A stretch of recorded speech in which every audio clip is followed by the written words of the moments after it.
ladies and gentlemen, is on people management or human resource management. Let me share these slides with you. Bear with me, please.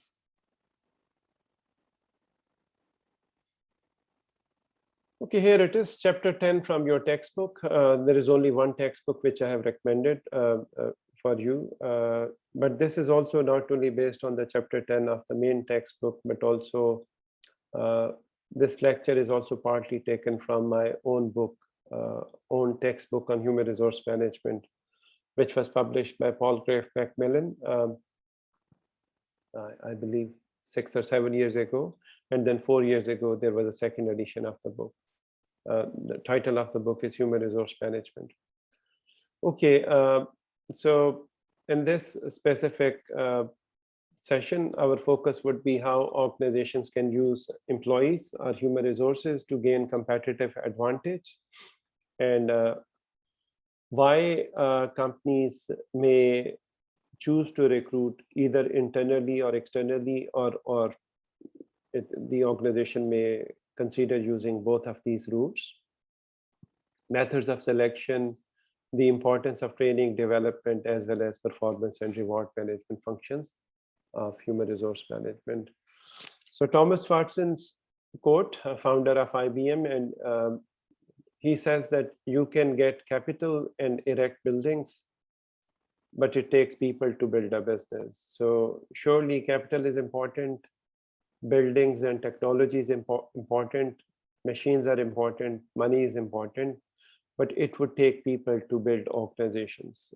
So without people, without human resources, we cannot hope to produce and deliver goods and services.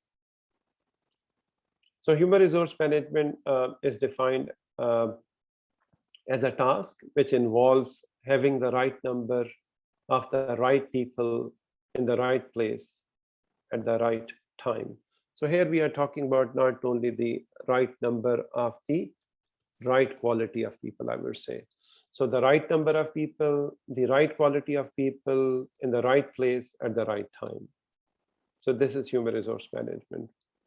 Once again, we are not only looking at the number of people, but also looking at their quality, and also looking at where they would be organized and where they would be allocated in terms of their responsibilities. And perhaps also how the areas in which the organization and the managers could help them further develop themselves in order to make them even more productive to the organization. Human resource management, or HRM, may also be defined as a formal system of managing employees or people at work. So how did human resource management as a discipline emerge? In a very brief way, if we refer to our discussion of the evolution or history of management, then we can see that human resource management may also be seen to be emanating from, or as an outcome of, progression from scientific management to human relations school, to personnel management, to human resource management. Personnel management was relatively more mechanistic, whereas emphasis in human resource management was more on employees' involvement and participation and treatment of employees as individual beings whose needs and requirements and specific circumstances have to be taken into account in order to make them more productive members of an organization.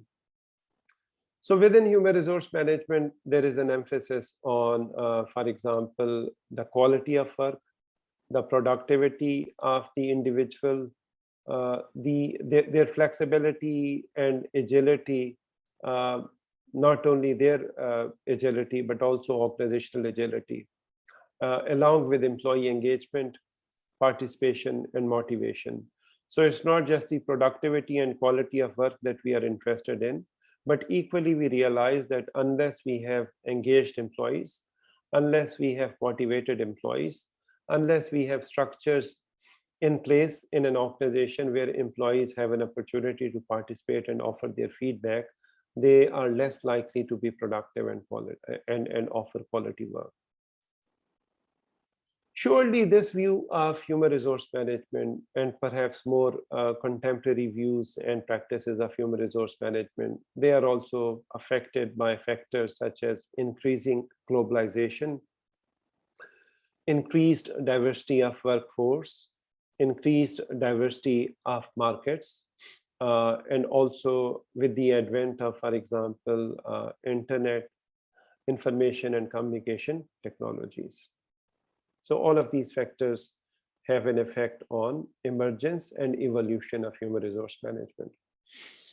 So GUEST offers this soft, hard view of human resource management. Soft view of human resource management, it focuses on McGregor's theory Y.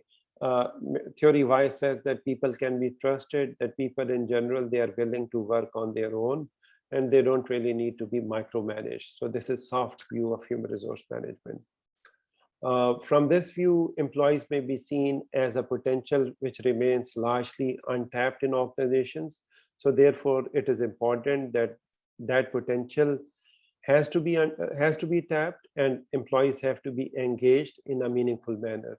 For example, through inspirational and transformational leadership, through conducive organizational culture, through focus on employee development and engagement and commitment. So this view of human resource management is known as soft human resource management. But then there is also a hard view of human resource management, which has been the traditional view, where there is an emphasis that employees are a resource to be managed exactly in the same way we manage, for example, our machines, our money, our equipment, and therefore it is perceived that employees in general, they would not be willing to work unless they are closely monitored and micromanaged. This view is known as hard view of human resource management. As you can see that this is also, this view is influenced by McGregor's theory X.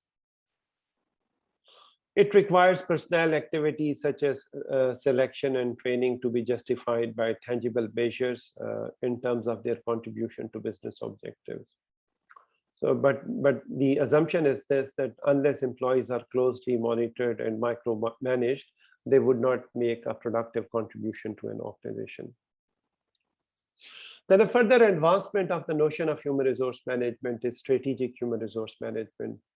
So it can be defined as a process which links human resource function with the strategic objectives of an organization. So for example, the way human resource functions and various processes and procedures are formulated and implemented, it is ensured that they are in sync with the organization's strategic mission, vision, and values, and also the long-term objectives of an organization. So this means that the way recruitment and selection would be designed and the way training and development processes and procedures would be implemented in an organization, the HRM would keep in consideration the long-term objectives and mission and vision of the organization. This view of HRM is known as strategic HRM, and here HRM, or human resource director, plays the role of a business partner along with the CEO and other top managers and directors of the organization. Strategic impact of human resource management can be seen from many different angles. So for example, the way people are organized in various departments and functions in an organization, the way they are enabled and developed to create value in an organization. Also, there is a consideration that people are rare. For example, they are a rare resource for competitive advantage. For example, if we have enough capital, it is easy for us to acquire technology. It is easy for us to buy land. It is easy for us to buy other resources. But it would be relatively difficult for us to find and recruit the highest quality of human resources. You see that something which is the most rare in the world today, whether in Pakistan or larger South Asia or Europe or across the world, is the quality of human resources. We do not have, for example, high skilled, high quality engineers available. We do not have high quality, reliable doctors available. We do not have high quality general managers available. So this means that whereas there is a large number of doctors or general managers or engineers or designers which are there in the marketplace, but the high quality of such human resources is really scarce. So this means that good quality of human resources, they are also a source of competitive advantage for a company, which in itself is a strategic element. So therefore, they are difficult to imitate and they are difficult to acquire. It takes time. So these are, ladies and gentlemen, these are some of the basic functions of which a human resource department or section is expected to perform. For example, on the left-hand side, you can see bottom left that surely recruitment, selection, and it's not introduction, it is induction. So human resource management would be responsible for the recruitment, selection, and induction of employees in an organization. It would also be responsible for personnel administration, for example, to maintain their files, to maintain their employee cards, to also to maintain their, if they have to log in and log out through biometrics or many other things, to maintain their payroll. So this is known as personnel administration. HRM is also responsible for their training and development, for their training on their everyday and routine jobs, and for their development as future leaders and future managers, their progression on the career ladder. HRM is also responsible for their performance management, for example, evaluation of their performance after a few months or after 1 year or at the completion of the project, but also in order to assess that what should be their appropriate salary and other perks, and what kind of increment should they be considered for, or should they be given after 1 year or 2 years. So performance management and reward management. HRM is also responsible for talent management. This means that the acquisition of high quality of human resources, development of high quality of human resources, and retention of high quality of human resources, so that we know exactly who are the people who are of crucial importance to an organization. There are some employees who are relatively dispensable, but then there are certain employees who are extremely important in terms of value addition to the organization. And the organization must make all efforts in order to keep those employees motivated and happy. Then surely is the issue of succession and career planning. Employees would not like to work in an organization in which they do not see any growth in their career, in which they do not see that that in 3 years time or 5 years time or 10 years time, they would make progression to such and such layers of the organization. So succession planning, career planning is also important.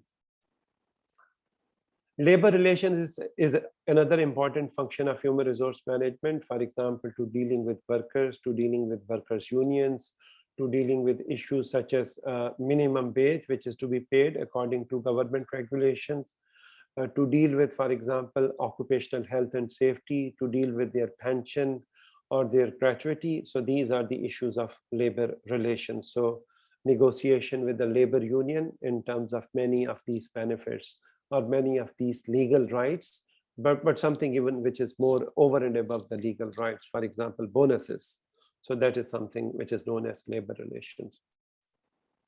But then the overall planning of human resources, for example, in order to achieve the strategic objectives of an organization, how many departments would be needed, how many managers would we need, how many engineers would we need, how many marketing people would we need, what would be, for example, their qualification or their requisite qualification and experience, from where such people could be recruited and selected, and how they are to be deployed to ensure organizational productivity. So that may be seen as HR planning.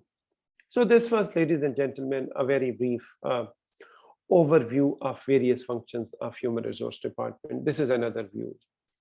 So once again, we look at human resource management processes and functions right at the start. In the orange shade, it starts with human resource planning, where we determine the human resource needs in order to meet the organizational requirements. As I said, that the number of people, number of employees which are needed, the type of employees which are needed, the quality of employees which are needed, okay, the jobs which they are required to perform, the qualification which they are expected to hold, and so on and so forth. That is known as human resource planning. Once we have, at least on paper, done the human resource planning, surely then we would have to engage in some practical steps in order to attract the right quality of people for the jobs which we will be advertising or which we have advertised. But for example, if 100 persons have applied for the job of a manager, marketing manager, but surely we have only one post. So this means that out of those 100 recruited, we can shortlist maybe 5 or 10 for test or interview. We can interview 3, and finally only 1 will be selected. So recruitment feeds into selection, which recruitment and selection collectively is also known as staffing. So attraction and selection of qualified employees. Once we have recruited and selected the right quality of employees and inducted them into an organization and oriented them into an organization, then we can think about the areas where they may need, for example, training or development. So for example, the person is really a high quality person who is a graduate of LUMS or UET Lahore or LSE London or wherever they have graduated from, but surely there may be certain areas in which they would need perhaps more acculturation, more understanding of organizational processes and technology. That's where training comes handy. So training and development are important in order to ensure the enhanced and continued productivity and contribution of an organizational member to the organizational goals. But along with training, surely the organization would also be interested in the appraisal, the evaluation of their performance. Now, performance appraisal has many functions. One of the function is that after 1 year, when we have looked at their performance, we can make an assessment whether our initial recruitment and selection was that of the right quality or not. So maybe if there is an issue with performance, and if there is nothing which is inhibiting their performance in the organization, then maybe we need to really revisit our recruitment and selection processes. There is something off there. But maybe performance generally is fine, but there are certain gaps which we have identified. So we would provide the feedback to the individual that, look, as far as your performance is concerned, in 8 out of 10 things, your performance is par excellence or is satisfactory. But these are the 2 areas in which you need to really improve your performance. But here, the approach could be more developmental than judgmental and critical. So here, where we identify that, look, there are certain gaps, we can also identify that, look, these are the ways in which you can improve these gaps. And we can provide this kind of support. This is known as performance appraisal and management. And finally, if we look at the dark gray or dark brown boxes on this slide, the bottom 2, they refer to compensation, which is also known as reward management. That, for example, what would be their pay level, and surely the pay and the salary level should be comparable with the market. We cannot give them lower than the market pay rate, otherwise we may lose them. Preferably, we should give them higher or slightly higher than the market average, so that they have a reason to stay in the organization. At least there is enough reasonable financial compensation. But then financial compensation also has to be differentiated on the basis of their performance. So if they are star performers, surely they deserve high increment rate. So maybe if the average increment rate per year is 5 to 7%, maybe then we have to consider them for a higher rate. which could be 15% or 20% or whatever the organization can afford or has allocated in the budget. Finally, the organization should also be thinking about, for example, issues of employee attrition and employee separation. Now, employee attrition could be due to voluntary reason and due to involuntary reasons. Voluntary reasons are when employees are, for example, leaving the organization on their own accord, and involuntary would be when it is not based on their own volition and the organization would like to, for example, separate them. Surely, if organization would not like to separate those employees who are productive members of an organization, and therefore separation of such employees or exit of such employees is a loss to the organization. But on the other hand, there would be a tiny percentage of employees who over the period of time, unfortunately, have proven that they are not productive members of the organization. And they have also unfortunately demonstrated that despite the best efforts of the organization in their development and in their counseling, they have not been able to improve their performance. Then surely such employees do not belong to the organization, and they may be given an opportunity to consider other career opportunities. So this was another view of human resource management processes and functions in any organization. So now we are going to, for example, the subcomponents of human resource management. Let's take a deeper look at human resource management planning as a process. As you can see that human resource management planning, it refers to demand forecast. So for example, if in the next 5 years we are expecting to double our production figures, we are expecting to double our sales figures, then surely we would need more people in our production department and more people in our marketing department. So we would need, for example, 150 production workers, we would need 10 engineers, we would need 3 managers. In the marketing department, we would need, for example, 70 salesmen, 3 sales managers, 1 overall general manager, marketing and sales. You see, so this is how we, on this pattern, on the basis of our own calculations and estimation, we forecast the demand.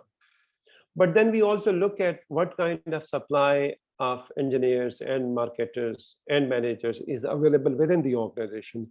How many people can be internally developed, or their span can be increased in order to increase their workload or managerial load. So we would see what kind of resources are available, what kind of supply line is available within the organization. Maybe our internal labor supply line is not enough, then we have to look at the external labor supply line. Maybe we have to go to, for example, we have to contact the placement offices of IBA Karachi and UET Lahore and UET Texla and LUMS and so on and so forth, in order to be able to identify, number one, the quality of potential human resources which would be made available by them, but also looking at the number of people or number of graduates which would be made available from these organizations. And also looking at, for example, the expected salary and perks and the level and the attributes of the graduates. So that is known as the external labor supply. And surely then we can also think about, for example, job placement nights or career exploration nights or evenings with various universities in order to be able to identify and perhaps select the potential recruits who may be considered for recruitment and selection in the organization. So demand forecast is one step, internal labor supply is another step, and the next step is external labor supply. But then the final step is job analysis. And job analysis has 2 components, job description and employee specification. Let's take a look at what exactly is entailed by job description and employee specification. So you see that job analysis, which is a part of an HR planning process, is a tool which is used to determine what is done on a given job and what should be done on that job. So basically, it comprises 2 components. Job description means that what exactly is to be done in the job in terms of various duties of the job, various responsibilities of the job, what exactly would be expected to be performed, who would the job incumbent be reporting to, what exactly are the standards and expectations of performance, the quality and quantity of performance which is expected, for example. Now, job specification, which is also known as employee specification or person specification, it would describe the employee characteristics needed to perform the job. So, for example, the qualification of employee, for example, the work experience of employee, for example, skill sets of employees. If needed, although it may be discriminatory, certain diversity dimensions. So, for example, if there are certain jobs, for example, in a female maternity ward, maybe then we can also require, or the organization can also require that we need a female nurse in maternity wards, for example. So, so HR planning process provides the information which every HR activity would require, subsequent activity, for example, performance appraisal, reward management, because reward would also be contingent upon the employee specification. The higher the qualification, the higher the experience, the higher the skill set, surely the employee and the marketplace would expect a higher level of wages and higher level of salary. This is known as HR planning process. So here is an example job analysis of an accounting manager.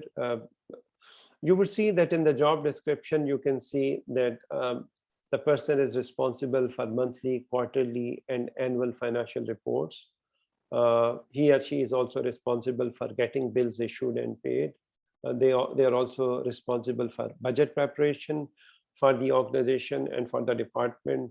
They are also responsible that the organization should remain legally compliant, for example, with government regulations and with the regulatory requirements of the industry. So that was a JD of the person, job description of the person. Now, job specification of an accounting manager or employee specification of an accounting manager could be, not necessarily, but it could be a degree in accounting or business. If you would like to be even more strict in terms of identification of quality, you can write here a degree in accounting or business from an SDSB accredited business school. As you know, that in Pakistan, fortunately and unfortunately, LUMS, Suleiman Dawood School of Business, is the only SDSB accredited school. I'm using the word fortunately because this is a matter of great pride for us, but I'm using the word unfortunately because we would like to have more and more business schools. Pakistan is a huge country. It's the 5th or 6th largest country in the world, and we would like to have more number of business schools which are SDSB accredited or accredited by other credible forums, such as, for example, ACWIS. Knowledge of computerized accounting system, that person should have. So that is also another characteristic of or attribute of the person. They should have, for example, 5 years of prior managerial experience. If you would like to specify, preferably in this field, in the field of marketing or in textile field or in chemicals or whatever the field your organization is in, and that person should have excellent communication skills, because they may be required to present and get the budget approved to the board of directors. They may be required to attend the weekly meeting of managers and directors, and so on and so forth. So, ladies and gentlemen, this was the initial overview of various functions of human resource management. Now, in light of the discussion that we have had thus far, I would like you to give me a job description and job specification of a human resource manager for a textile firm. So this is a group activity. So you are required to, please note this down, you are required to write down job description and employee specification